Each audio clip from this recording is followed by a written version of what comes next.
আমরা আলা হযরত বলি। আলা হযরত মানে কি? উনি উনার জামানাতে সবচাইতে বড় আলিম ছিলেন, তাই উনাকে আলা হযরত বলা হতো, অর্থাৎ সবচাইতে বড় হুজুর। কথা আমার বুঝতে পারছেন কি পারেন না? উনাকে বলা হতো। উনার লাকাব, কোনো ব্যক্তির ইন্তিকালের পর লাকাব শেষ হয়ে যায় না। যদি শেষ হয়ে যেত তাহলে আবু বকর সিদ্দিককে সিদ্দিকে আকবর বলা যেত না, উমারে ফারুককে ফারুকে আজম বলা যেত না।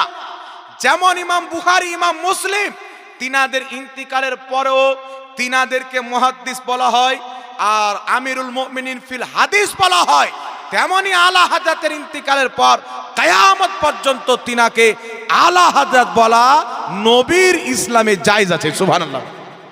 আমেরিকা ইহুদি খ্রিস্টানের ইসলামে অবৈধ হতে পারে, নবীর ইসলামে জায়েজ আছে। যারা নবীর ইসলাম মানবে তারা আলা হযরত বলবে। সুবহানাল্লাহ বলেন। আলা হযরত এদের বাতি বুঝিয়ে দিয়েছেন, তাই নামটা শুনলে রূহ পর্যন্ত কেঁপে যায়।